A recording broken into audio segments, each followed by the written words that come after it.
नमस्कार दोस्तों, स्वागत है आज की 25 बड़ी खबरों में। आज है शनिवार 13 जून 2026। देश दुनिया की तमाम बड़ी खबरें अब एकदम सीधी और साफ भाषा में, तो शुरू करते हैं। पीएम मोदी आज फ्रांस रवाना। आज शनिवार को प्रधानमंत्री नरेंद्र मोदी अपने 5 दिन के विदेश दौरे पर निकल रहे हैं। पहले वो फ्रांस के नीस शहर जाएंगे, जहां फ्रांस के राष्ट्रपति मैक्रो से मुलाकात होगी। फिर 15 से 17 जून को फ्रांस के एवियन में G7 की बड़ी बैठक में शामिल होंगे। उसके बाद स्लोवाकिया का दौरा भी है। ये उनकी G7 में 7वीं बार की हाजिरी होगी। मोदी ट्रंप मुलाकात की उम्मीद G7 में। G7 की बैठक में पीएम मोदी और अमेरिकी राष्ट्रपति डोनाल्ड ट्रंप के बीच मुलाकात की बातें चल रही हैं। इसमें व्यापार, H1B वीजा और ऊर्जा पर बात होने की उम्मीद है। दोनों देशों के रिश्ते अभी जरा तनावपूर्ण हैं, क्योंकि अमेरिका ने भारतीय सामान पर भारी टैरिफ लगाए हैं और ट्रंप ने भारत-पाक युद्ध रुकवाने का क्रेडिट लेने की कोशिश की थी। भारतीय जहाज पर अमेरिकी हमले का मामला गरमाया। ओमान के तट के पास एक भारतीय जहाज पर अमेरिकी सेना के हमले में 3 भारतीय नागरिकों की मौत हो गई थी। अब भारत ने दूसरी बार अमेरिकी दूत को विदेश मंत्रालय बुलाकर कड़ा विरोध जताया है। राहुल गांधी ने पीएम मोदी पर हमला बोला है कि वो G7 में मुस्कुराते रहेंगे, लेकिन मरे हुए भारतीयों का जिक्र तक नहीं करेंगे। ईरान ने हॉर्मुज फिर बंद किया। अमेरिका और ईरान के बीच जंग अभी जारी है। ईरान ने एक बार फिर स्ट्रेट ऑफ हॉर्मुज बंद कर दिया है। इससे दुनिया भर में तेल की आपूर्ति पर असर पड़ सकता है। भारत का भी बड़ा हिस्सा इसी रास्ते से तेल मंगाता है, इसलिए ये खबर आम आदमी की जेब से सीधे जुड़ी है। G7 में ईरान शांति समझौते की कोशिश। फ्रांस में होने वाली G7 बैठक में ईरान के साथ शांति समझौता करने की कोशिश होगी। इसके लिए फ्रांस ने मिस्र, कतर, UAE और सऊदी अरब को भी बुलाया है। अमेरिका भी इस मीटिंग में होगा। ब्लूमबर्ग की रिपोर्ट के मुताबिक 15 से 17 जून के बीच इस पर बड़ा फैसला हो सकता है। इलॉन मस्क दुनिया के पहले ट्रिलियनेयर बने। स्पेसएक्स की आज वॉल स्ट्रीट पर पहली बार शेयर बाजार में एंट्री हुई।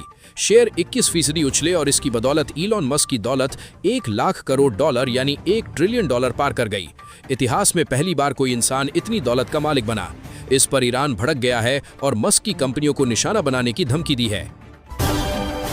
मध्य प्रदेश राज्यसभा चुनाव विवाद। हाई कोर्ट का अगला मोर्चा। कांग्रेस उम्मीदवार मीनाक्षी नटराजन का नामांकन रद्द करने और बीजेपी की निर्विरोध जीत के मामले में सुप्रीम कोर्ट ने राहत देने से मना कर दिया। अब कांग्रेस हाई कोर्ट जाने की तैयारी में है। मध्य प्रदेश के कांग्रेस विधायक दिल्ली में प्रदर्शन करने गए तो पुलिस ने पटवारी और उमंग सिंघार सहित कई नेताओं को हिरासत में ले लिया, बाद में छोड़ दिया। कोलकाता में 4000 ईवीएम जलकर राख, चुनाव चोरी का आरोप। पश्चिम बंगाल विधानसभा चुनाव में इस्तेमाल हुई करीब 4000 ईवीएम मशीनें कोलकाता की एक बिल्डिंग में रखी थीं। उस बिल्डिंग में आग लग गई और सारी ईवीएम जल गईं। कांग्रेस और टीएमसी ने इसे चुनाव के सबूत मिटाने की साजिश बताया है। बीजेपी और चुनाव आयोग पर सवाल उठाए जा रहे हैं। ममता बनर्जी पर एफआईआर दर्ज। टीएमसी प्रमुख और पश्चिम बंगाल की पूर्व मुख्यमंत्री ममता बनर्जी के खिलाफ कोलकाता के हेयर स्ट्रीट थाने में एफआईआर दर्ज हुई है। ये मामला एक सांप्रदायिक टिप्पणी से जुड़ा बताया जा रहा है। बंगाल की सियासत में एक बार फिर गर्माहट आ गई है। टीएमसी कांग्रेस विलय की चर्चा तेज। पश्चिम बंगाल चुनाव के बाद टीएमसी में टूट की खबरें आ रही हैं। इस बीच कांग्रेस नेता अशोक गहलोत ने कहा है कि टीएमसी, एनसीपी समेत सभी क्षेत्रीय पार्टियों को कांग्रेस में वापस आना चाहिए।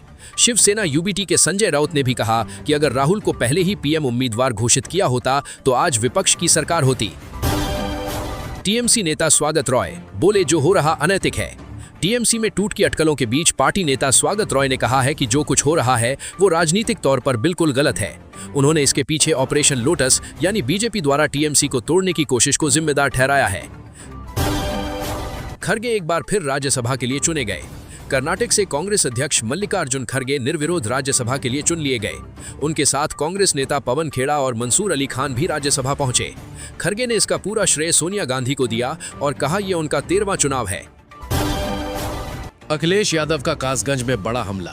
समाजवादी पार्टी के अध्यक्ष अखिलेश यादव ने यूपी के कासगंज में जनसभा की और बीजेपी सरकार पर रोजगार, किसान, पेट्रोल की कीमतें और कानून व्यवस्था को लेकर जमकर हमला बोला। उन्होंने कहा मुख्यमंत्री की कोई पहचान 2017 से पहले थी ही नहीं और 2027 के लिए वोटर लिस्ट ठीक करने की अपील की। तेजस्वी यादव का बिहार सरकार पर हमला। नेता प्रतिपक्ष तेजस्वी यादव ने बिहार की एनडीए सरकार पर हमला बोलते हुए कहा कि डबल इंजन सरकार का बजट खत्म हो गया है। उन्होंने आरोप लगाया कि सरकार इमरजेंसी फंड से पेंशन दे रही है। बिहार में विपक्ष का हमला लगातार तेज होता जा रहा है। भारत वर्सेस अफगानिस्तान पहला ओडीआई आज धर्मशाला में। क्रिकेट प्रेमियों के लिए बड़ी खबर। आज धर्मशाला में भारत और अफगानिस्तान के बीच पहला वनडे मैच खेला जाएगा। कप्तान शुभमन गिल की अगुवाई में टीम इंडिया मैदान में उतरेगी। ये 3 वनडे की सीरीज का पहला मुकाबला है। सीरीज के अगले मैच लखनऊ और चेन्नई में होंगे। मानसून की दस्तक, यूपी बिहार में जल्द बारिश। मौसम विभाग IMD ने बताया है कि अगले 2 से 3 दिनों में मानसून उत्तर प्रदेश और बिहार के कई हिस्सों में पहुंच सकता है। दिल्ली, हरियाणा और यूपी में धूल भरी आंधी और गरज चमक के साथ बारिश हो सकती है। केरल, कर्नाटक और पूर्वोत्तर में अभी भारी बारिश जारी है। नोएडा में पेट्रोल 103 रुपए पार। पश्चिम एशिया में तनाव और हॉर्मुज बंद होने की वजह से पेट्रोल के दाम बढ़ रहे हैं। नोएडा में आज पेट्रोल 103 रुपए से ऊपर जा चुका है। मुंबई में 111 रुपए प्रति लीटर है। सरकार ने एथेनॉल वाले पेट्रोल पर एक्साइज ड्यूटी घटाई है ताकि थोड़ी राहत मिले, लेकिन दाम ऊंचे हैं। नीट UG 2026 में बड़ा बदलाव।